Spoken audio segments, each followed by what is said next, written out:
എല്ലാവർക്കും നമസ്കാരം. നമുക്കൊരുമിച്ച് ജ്ഞാനത്തിന്റെ വെളിച്ചത്തിന്റെ ഒരു ലോകത്തേക്ക് യാത്ര ചെയ്യാം. നമ്മുടെയൊക്കെ ചിന്തകൾക്ക് കൂടുതൽ തെളിച്ചം നൽകുന്ന ഉറവിടങ്ങൾ തേടിയുള്ള ഒരു യാത്ര. അതാണ് നമ്മൾ ഇന്ന് തുടങ്ങുന്നത്. ഇന്നത്തെ കാര്യം ഒന്ന് ആലോചിച്ചു നോക്കിയേ. ചുറ്റും ഇൻഫർമേഷനാണ് അല്ലേ? ഓരോ നിമിഷവും എന്തൊക്കെയോ പുതിയ പുതിയ കാര്യങ്ങൾ നമ്മളിലേക്ക് ഇങ്ങനെ വന്നുകൊണ്ടേയിരിക്കുന്നു. പക്ഷേ ഈ ഒരു ബഹളത്തിനിടയിൽ നമ്മുടെ ജീവിതത്തിന് ശരിക്കും വഴികാട്ടുന്ന ആഴത്തിലുള്ള അറിവ്, ആ ഒരു ജ്ഞാനം, അത് നമ്മളെവിടെ കണ്ടെത്തും? അതൊരു വലിയ ചോദ്യം തന്നെയാണ്, ശരിയല്ലേ? പക്ഷേ ഈ ഒരു പ്രശ്നത്തിന് ഒരു പരിഹാരമുണ്ട്. കാലത്തിനും ദേശത്തിനുമൊക്കെ അതീതമായിട്ടുള്ള അറിവുകൾ, അതും നമ്മുടെയെല്ലാം വിരൽ തുമ്പിൽ കിട്ടുന്നൊരിടം. എല്ലാവർക്കുമായി തുറന്നുവച്ച ഒരു ഡിജിറ്റൽ ലൈബ്രറി എന്ന് തന്നെ പറയാം. അതെ, നമ്മൾ സംസാരിക്കാൻ പോകുന്നത് വിചാരക്രാന്തി പുസ്തകാലയത്തെക്കുറിച്ചാണ്. നമ്മുടെ ചിന്തകളെ തന്നെ മാറ്റിമറിക്കാൻ ശക്തിയുള്ള അറിവിന്റെ ഒരു വലിയ സമുദ്രം തന്നെയാണിത്. അപ്പോ ഈ ലൈബ്രറി എത്ര വലുതാണെന്ന് അറിയാമോ? ഇവിടെ എന്തൊക്കെയുണ്ടെന്ന് നോക്കാം.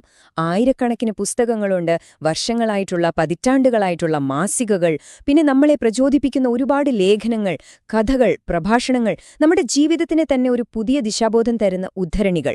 ശരിക്കും പറഞ്ഞാൽ ഇതൊരു അറിവിന്റെ പ്രപഞ്ചം തന്നെയാണ്. ഇത്രയും വലിയൊരു ശേഖരത്തിൽ നിന്ന് നമുക്കൊരെണ്ണം ഒന്ന് എടുത്തു നോക്കിയാലോ? ഒരു ഉദാഹരണത്തിന്, കാലത്തെ അതിജീവിച്ച് നിൽക്കുന്ന ഒരു ജ്ഞാനത്തിന്റെ ഉറവിടം, അഖണ്ഡജ്യോതി മാസിക. നമുക്കതിന്റെ ഉള്ളിലേക്കൊന്ന് പോയി നോക്കാം.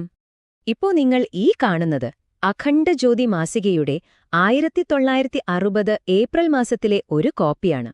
ഒന്നാലോചിച്ചു നോക്കൂ, 60-ലധികം വർഷം മുൻപുള്ള ചിന്തകളും ഉപദേശങ്ങളും. അതൊക്കെ ഇന്നും നമുക്ക് വായിക്കാനും പഠിക്കാനും പറ്റുന്നു എന്നത് എത്ര വലിയ കാര്യമാണ്. ആ ലക്കത്തിലെ ചില ലേഖനങ്ങളുടെ തലക്കെട്ടുകളൊന്ന് നോക്കി. നിങ്ങളുടെ കാഴ്ചപ്പാട് മെച്ചപ്പെടുത്തുക, വിശ്വാസത്തോടെയുള്ള പ്രാർത്ഥനയുടെ ശക്തി, പിന്നെ ആത്മപരിശോധന ഒരു ശീലമാക്കുക എന്നൊക്കെ. പ്രത്യേകിച്ച് കാഴ്ചപ്പാട് മെച്ചപ്പെടുത്തുക എന്നുള്ള ഒരു ഉപദേശം ഇന്നത്തെ ഈ സോഷ്യൽ മീഡിയയുടെയും എപ്പോഴും മറ്റുള്ളവരുമായി നമ്മളെ തന്നെ താരതമ്യം ചെയ്യുന്ന ഈ ഒരു കാലത്തും അതിനെത്രത്തോളം പ്രസക്തി ഉണ്ടെന്ന് നോക്കൂ. ഇതിനെയാണ് നമ്മൾ കാലാതീതമായ ജ്ഞാനം എന്ന് പറയുന്നത്, അല്ലേ?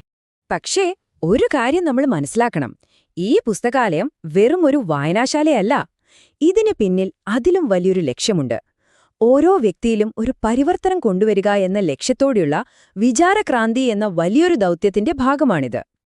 അപ്പോ എന്താണ് ഈ വിചാരക്രാന്തി? സിമ്പിളായി പറഞ്ഞാൽ ചിന്താപരമായ വിപ്ലവം. അതായത് നമ്മുടെ ചിന്തകളെ കൂടുതൽ നന്നാക്കുക, അതിനെ ശുദ്ധീകരിച്ച് ഉയർന്നൊരു തലത്തിലേക്ക് കൊണ്ടുപോകുക. അങ്ങനെ ചെയ്യുമ്പോൾ എന്ത് സംഭവിക്കും? നമ്മളിലും നമ്മൾ ജീവിക്കുന്ന സമൂഹത്തിലും ഒരു പോസിറ്റീവ് മാറ്റം വരും. അതാണ് ഇതിലെ ഏറ്റവും പ്രധാനപ്പെട്ട കാര്യം. അതുകൊണ്ട് ഈ അറിവുകളെല്ലാം നിങ്ങൾക്കുള്ളതാണ്.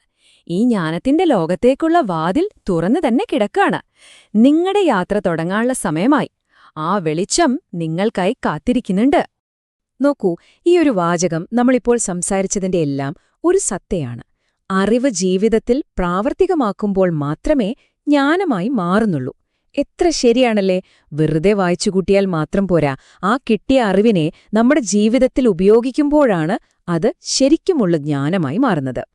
അപ്പോ അവസാനമായി എന്റെ ചോദ്യം ഇതാണ്: ഇത്രയും വലിയ ഈ അറിവിന്റെ സാഗരത്തിൽ നിങ്ങൾ കണ്ടെത്താനായി ഏത് ശാശ്വതമായ സത്യമാണ് കാത്തിരിക്കുന്നത്?